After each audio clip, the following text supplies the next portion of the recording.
امید کی جاتی ہے کہ 2025 کا سال جموں کشمیر کے لیے اور ہم سب کے لیے ایک بہترین سال ثابت ہو. ہم بیٹھے ہیں یہاں پہ آپ سب کے ساتھ ایک انٹریکشن کرنے کے لیے جو کہ ہمارا فرض بھی بنتا ہے. ہم نے پہلے دن سے کہا ہے کہ لوگوں کی چنی ہوئی حکومت ہے اور ہم چاہتے ہیں کہ لوگوں کے ساتھ ایک تال میل بنا رہے, ہم اپنی بات لوگوں تک پہنچائیں اور لوگوں کی بات جو ہے ہم تک پہنچے. اور اس کے لیے سب سے بڑا اور سب سے اہم جو ذریعہ ہے وہ میڈیا ہے. اور اس لیے آج کا یہ جو پریس انٹریکشن جو ہے اس کا آغاز کیا گیا. کوشش کی جائے گی جب آپ کے سوال آئیں گے تو as honestly as possible we will answer them. ہمیں اب حکومت میں آئے ہوئے 2 مہینے سے تھوڑا زیادہ ہوا ہے اور اگر میں یہ کہوں کہ ہمیں بھی تھوڑا وقت لگا سمجھنے میں کہ یہ جو نیا ایک سلسلہ ہے جموں کشمیر کا, یو ٹی کے اندر الیکٹڈ گورنمنٹ کا ہونا, یہ چلتا کیسے ہے. ہم سب جو یہاں آپ کے سامنے بیٹھے ہیں کہیں نہ کہیں ہماری حکومت میں رول رہا ہے, لیکن اس حکومت اور اس حکومت میں زمین آسمان کا فرق ہے. تو یہ سمجھنا کہ ہماری ذمہ داری کہاں پہ شروع ہوتی ہے کہاں پہ ختم ہوتی ہے, راج بھون کی ذمہ داری کہاں شروع ہوتی ہے کہاں ختم ہوتی ہے, ان چیزوں کو سمجھنا ابھی بھی ہم سمجھ رہے ہیں, لیکن تھوڑا سا اس میں وقت لگا تھوڑا ایڈجسٹ کرنے میں. اور عام طور پہ اگر دیکھیں تو مجھے نہیں لگتا ہے کہ ہمیں زیادہ تکلیف ہوئی. مجھے لگ رہا تھا کہ بہت مشکل ہوگا سمجھنا اور ان حالات میں کام کرنا, لیکن حالات ہیں جو ہیں. اور عام طور پہ مجھے لگتا ہے کہ ٹھیک ٹھاک طریقے سے جو ہے ہماری شروعات ہوئی. ہم اپنے الیکشن سے پہلے کیے گئے وعدے جو ہیں ان پہ ہم قائم ہیں. ہم اپنی جگہ مان کے چلتے ہیں کہ جن وعدوں کے بنیاد پہ لوگوں نے ہمیں حکومت بنانے کی اجازت دی, مینڈیٹ دیا, ان سے ہم مکر نہیں جائیں گے. کچھ ایسے وعدے ہیں جن کو ہم نے فوری طور عمل میں لانے کی شروعات کی ہے. کچھ کے لیے جموں کشمیر کا نظام اور ہماری جو اسٹیٹس ہے اس کو بدلانا جو ہے وہ بہت زیادہ ضروری ہوگا. ہم امید کرتے ہیں کہ جموں کشمیر کا یو ٹی رہنا یہ ایک ٹیمپرری فیز ہے, وقت کی بات ہے. جموں کشمیر کے لوگوں نے بڑھ چڑھ کے اکتوبر کے انتخابات میں حصہ لیا اور حصہ لینے کے بعد ملک کی قیادت نے جموں کشمیر کے لوگوں کی تعریف کی, کہا کہ امید سے زیادہ لوگوں نے الیکشن میں حصہ لیا. اب ہم جموں کشمیر کے باشندے, ہم جو یہاں کے رہنے والے جو ہیں, اب ہم امید کر رہے ہیں کہ الیکشن میں لوگوں نے حصہ لیا, اب اس کا کچھ نہ کچھ تو لوگوں کو اس کے برعکس ملنا چاہیے.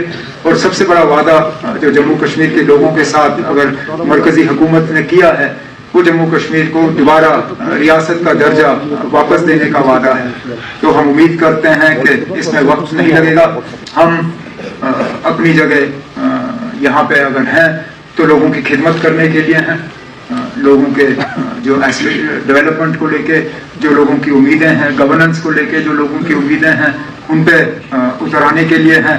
لیکن ہمیں اس بات کا بھی احساس ہے کہ سب سے بڑی ہماری ذمہ داری اگر ہے تو وہ لوگوں کے جذبات اور احساسات کا جو ہے ہمیں ان کا قدر کرنا ہوگا, اور لوگوں کی جو امیدیں ہیں, جو ایسپریشنز ہیں, ان کو ریئلائز کرنا ہوگا, ان پہ اترانا ہوگا. جیسے جیسے آپ کے سوال آ جائیں گے تو کوشش کی جائے گی کہ جوابوں کے ذریعے جو ہیں میں ان کو ایڈریس کروں. اگر مجھ کو چھوڑ کے بیچ میں میرے جو یہاں پہ آنریبل منسٹر ساتھی بیٹھے ہیں, اگر انہیں بھی ان کے محکموں کے متعلق اور ہمارے مینیفیسٹو کے متعلق جو ان کے ڈپارٹمنٹس ہیں اگر کوئی سوال ہوں گے تو پلیز آپ انہیں بھی ڈائریکٹ کر لیجیے گا تاکہ یہ بھی آپ کے سوالوں کا جواب دیں. آپ نے جو میڈیا کو فری ہینڈ دیا ہے ود ان دا کانسٹیٹیوشن, اس کے لیے ہم آپ کو مبارکباد دیتے ہیں.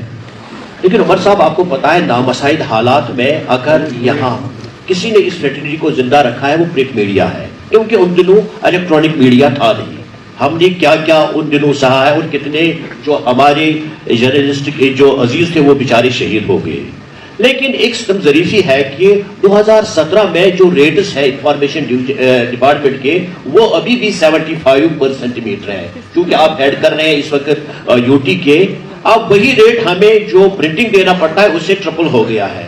اس پر آپ ذرا دیکھیے گا, کیونکہ باہر ہم یہ سب جو پرنٹ میڈیا والے انہوں نے مجھے کہا کہ آپ یہ سوال اٹھائے. اور دوسری بات جو سوال ہے, کیا آپ 2009 اور 2015 کے بیچ میں جو آپ وزیر اعلیٰ تھے اس میں اور اس میں آپ کیا فرق سمجھتے ہیں؟ ایڈورٹائزنگ ریٹس کے حوالے سے آپ نے بات کی, نوٹ کیا ہوا.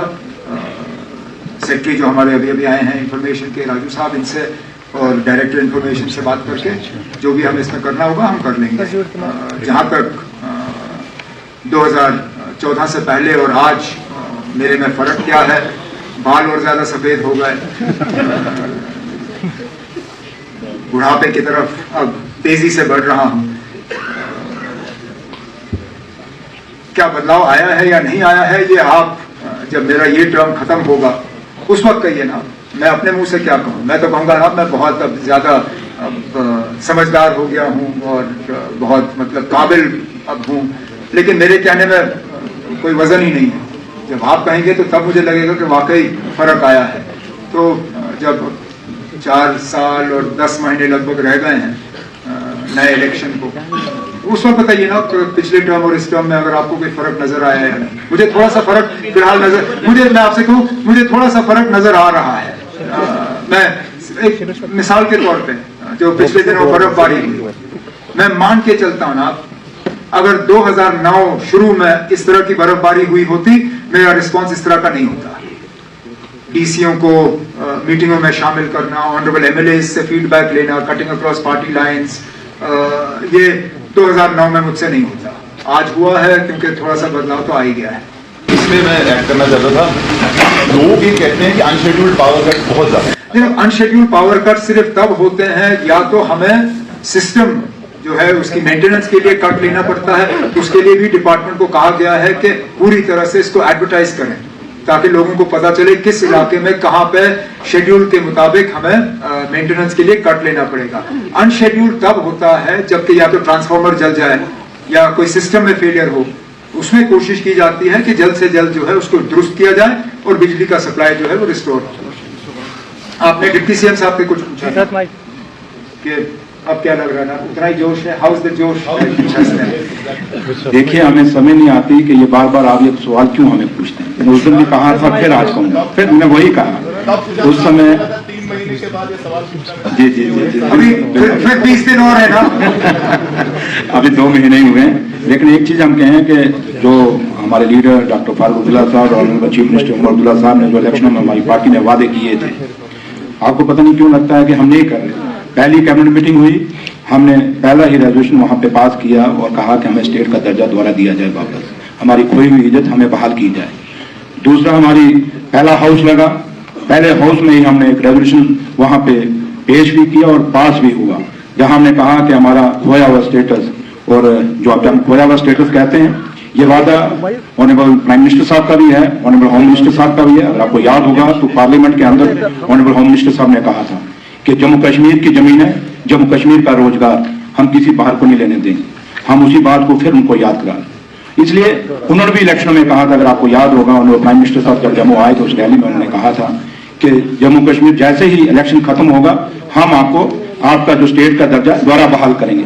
تو آج 2 مہینے ہو گئے ہیں, یہ سوال کاش وہاں بھی پوچھا جائے کہ آپ نے یہ وعدہ کیا تھا, اور امید کریں گے آپ جب وہ کبھی آئیں گے, ان کا کوئی آئے گا, آپ ان سے بھی پوچھیں گے. لیکن ایک بات ہم دعوے سے کہتے ہیں, جو ہم نے کہا ہے اس پہ بالکل ڈٹے ہوئے ہیں اور کر کے دکھائیں گے, اور جب کر کے دکھائیں گے تبھی آپ کے پاس آئیں گے. Thank you. گورنمنٹ کا ایک آرڈر آیا تھا کہ بورڈ آف اسکول ایجوکیشن کی کتابیں جو ہے وہ 1st کلاس سے لے کے 12th کلاس تک ہر پرائیویٹ اور گورنمنٹ اسکولس میں ہوں گی. لیکن میم ابھی ایک رپورٹ آئی ہے کہ جو بانڈی پورہ ہے وہاں پہ 1لی کلاس سے لے کے 5th کلاس تک جو بچے ہیں ان کو زبردستی کتابیں خریدنی پڑ رہی ہے اسکول سے. تو اس پہ کیا کریں گے؟ جیسے آپ سب جانتے ہیں کہ اکیڈمک سیشن کو چینج کرنا پڑا سمر ٹو انٹر زون میں. اس وجہ سے کتابیں جو ہیں ان کو تھوڑا سا ٹائم لگا جو اویلیبلٹی لانے میں. لیکن جو آپ شکایت کرتے ہیں وہ کہیں کہیں ہماری نوٹس میں آیا ہوا ہے، کیونکہ کتابیں جو ہیں ٹیکسٹ بکس جو ہیں وہ اویلیبل ہوں گی جنوری اینڈنگ تک، ساری جو بھی بکس ہیں. لیکن جو آپ کا سوال ہے کہ زبردستی کی جا رہی ہے کہ پرائیویٹ اسکولس کی طرف سے، اس کے آلریڈی جو ہے ایک کمیٹی جو ہے وہ ڈسٹرکٹ لیول میں بنائی گئی ہے، زون لیول میں بنائی گئی ہے کہ اگر اس طرح کی کہیں پہ بھی کوئی شکایت ہو وہ ہماری نوٹس میں لائیں، تاکہ ان پرائیویٹ انسٹیٹیوشن کے لیے جو بھی ایکشن ہوگا وہ ہم ضرور کریں گے. لیکن آپ نے بانڈی پورہ کا نام لیا ہے، اور آپ ضرور لکھ لیجئے کہ کس پرائیویٹ اسکول میں. بانڈی پورہ میں تو بہت سارے پرائیویٹ اسکولز ہیں، اکثر بیشتر ہمارے پاس شکایت آتی ہے لیکن نام نہیں آتا ہے. میں آپ کے ذریعے یہاں گزارش کرنا چاہتی ہوں، نام ضرور لائیے اسکول کا، تاکہ ہم اس اسکول کے خلاف جو ہے کارروائی کر سکیں، اور باقی جو ہے وہ اس چیز